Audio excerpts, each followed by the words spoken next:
डोगर आया तो वैसे तो छा गया, लेकिन पिछो जट सब आया जो हरा गया।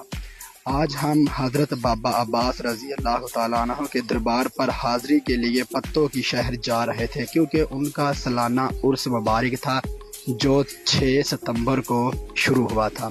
तो हमने सोचा कि हम भी चलते हैं, क्योंकि वहाँ सलामी करनी थी, क्योंकि हर साल की साल हम जाते हो, तो इस बार भी हम वहाँ चले गए। जैसे पहुंचे तो वहाँ एक 100 रुपए में पर्ची मिलती थी, जिस पर जीतने वाले को 1000 रुपया मिलता था।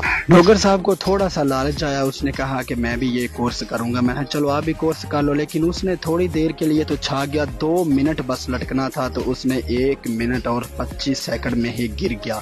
पीछे जट साहब ने कहा कि मैं भी ये ट्राई करूंगा, तो वो भी लटकने के लिए तैयार हुआ। तो जैसे लटका उसने सिर्फ और सिर्फ 35 सेकंड ही निकाला और नीचे गिर गया।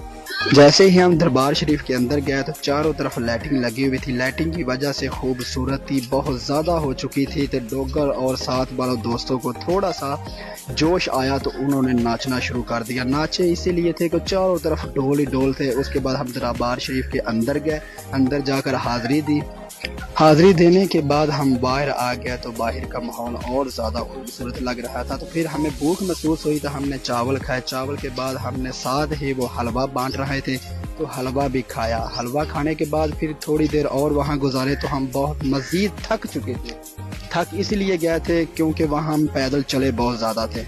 उसके बाद हम वापसी आ रहे थे तो हम मज़ीद थक चुके थे। इन्होंने एक मालिशी बुलवाया, उनसे मालिश करवाई अच्छी तरह से, लेकिन काम खुद करवाते हैं तो पैसे कोई और दे। उसके बाद हमने ये नज़ारा देखने के बाद हम वहाँ से फरार हो चुके थे।